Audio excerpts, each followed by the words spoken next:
Mutton कीमा burger वाला। कहानी शुरू होती है एक छोटे से गांव से, जहां रहता था एक बुजुर्ग आदमी।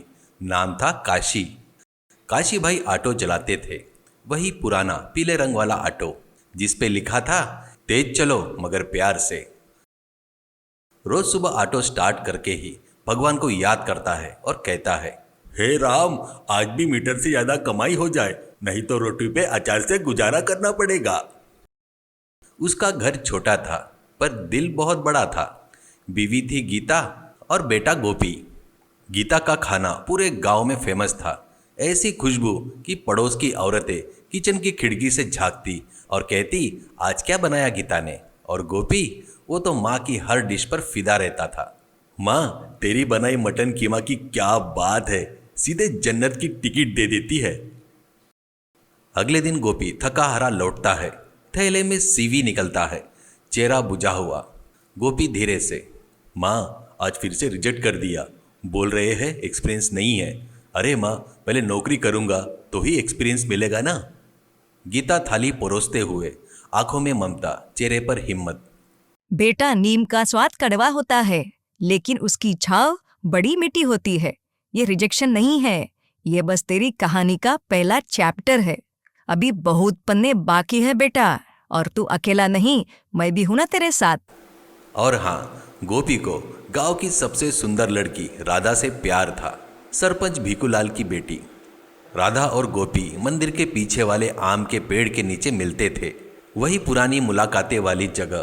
प्यार में मासूमियत थी, जैसे चाय और अदरक, देसी और तड़का। मगर एक दिन भूचाल आ गया। सरपंच भीकूलाल ने ऐलान कर दिया, मेरी बेटी की शादी अब शहर के सेठ के बेटे से होगी। गाड़ी वाला है, बंगले वाला है वो। राधा ने सीधा लव कन्फेशन ठोक दिया। राधा, पिताजी, मैं गोपी से प्यार करती हूँ, मैं उसके बिना नहीं रहूंगी, मैं गोपी से ही शादी करूंगी। भीकूलाल का गुस्सा फुटबॉल की तरह उछल गया। गोपी, वो किराए के घर में रहने वाला ऑटो वाले का बेटा ही ना मेरी बेटी से शादी करेगा। ये मेरा अपमान है। अच्छा, तो एक काम कर, उसको बुला, मैं उससे बात करूंगा। गोपी को सामने बुलाया गया और भीकूलाल ने उसकी इंसल्ट पे इंसल्ट की। तेरे बाप का ऑटो है ना, और तू गांव में खाली घूम रहा है। मेरी बेटी चाहिए तुझे या मेरी जायदाद? अमीर की बेटी देखकर काफी अच्छा फंसाया तूने। गोपी तिलमिला गया, मगर उसने हार नहीं मानी।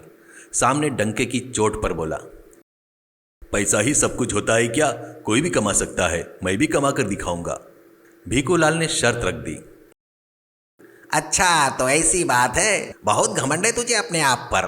तो ठीक है, तो 6 महीने में मुझसे ज़्यादा कमा कर दिखा, फिर मैं खुद अपनी बेटी तुझे दूंगा। अगर नहीं कमा पाया तो मेरी बेटी की जिंदगी से निकल जाना होगा, समझा क्या? गोपी वहां से चला जाता है। फिर गोपी घर पर लौटकर सब कुछ माँ बाप को बताता है। रात को बैठक, टेबल पर बचत की गुल्लक, माँ बाप दोनों सामने बैठे। पिताजी, नौकरी नहीं मिलने वाली अब, मैं खुद का बिजनेस करूंगा, छोटा सा ही सही, पर अपना होगा। काशी घबरा कर, काम तो ठीक है बेटा, पर पैसे कहाँ से आएंगे? बिजनेस बोल रहा है, वो भी बिना 1 रुपये के। पिताजी, पैसे से नहीं, सोच से बिजनेस होता है, और हमारे पास है सबसे बड़ी चीज, माँ के हाथ का मटन कीमा। उस पर तो पूरा गांव फिदा है, वही मेरा अस्त्र है फिलहाल। मैं बनाऊंगा मटन कीमा बर्गर। देसी स्वाद को बर्गर में डालकर गांव वालों को दिखाऊंगा कि टेस्ट का मतलब सिर्फ पिज्जा नहीं होता। अगले दिन गोपी छोटा सा ठेला लगाता है। बोर्ड पर लिखा होता है, मटन कीमा बर्गर, एक बार खाओ 7 जन्म तक याद रखो। गोपी ठेले से चिल्ला चिल्ला कर बोलता है, ए भाई, मटन कीमा बर्गर खा लो, ऐसा स्वाद कि अमेरिका वाले भी अपना मैकडॉनल्ड्स भूल जाए। बच्चे खाएंगे, बूढ़े मुस्कुराएंगे और पेट बोलेगा, वाह बेटा वाह। शुरुआत में 2 ग्राहक आते हैं, मगर फिर धीरे धीरे भीड़ लगने लगती है। एक ग्राहक, अरे ये तो कमाल कर दिया रे, मटन कीमा बर्गर, ऐसा मील, पेट तो खुश हो गया भाई, बहुत अच्छा है। कुछ ही हफ्ते में उसका ठेला गांव का सबसे बड़ा ब्रांड बन जाता है। हर बच्चा कहता, माँ माँ, बर्गर वाले भैया आए हैं, जल्दी चलो। भीकूलाल फिर से आता है ठेले के पास, देखता है भीड़, मगर हंसते हुए कहता है, इस ठेले से तू मुझे टक्कर लेगा क्या? लगे रहो बेटा जी, लगे रहो, ठेला लगाकर मेरे से अमीर बनेगा तू। और वहां से चला जाता है। गोपी कुछ नहीं कहता, बस मुस्कुराता है। 6 महीने के बाद गोपी एक बड़ी कार लेकर ठेले के पास आता है। अब वो सिर्फ ठेला ही नहीं चलाता, बल्कि उसके 3 आउटलेट थे गांव के पास के कस्बे में। वो देखकर भीखूलाल फिर से आता है, मगर इस बार सिर झुकाकर। भीखूलाल, गोपी बेटा, मैंने तुझे बहुत गलत समझा।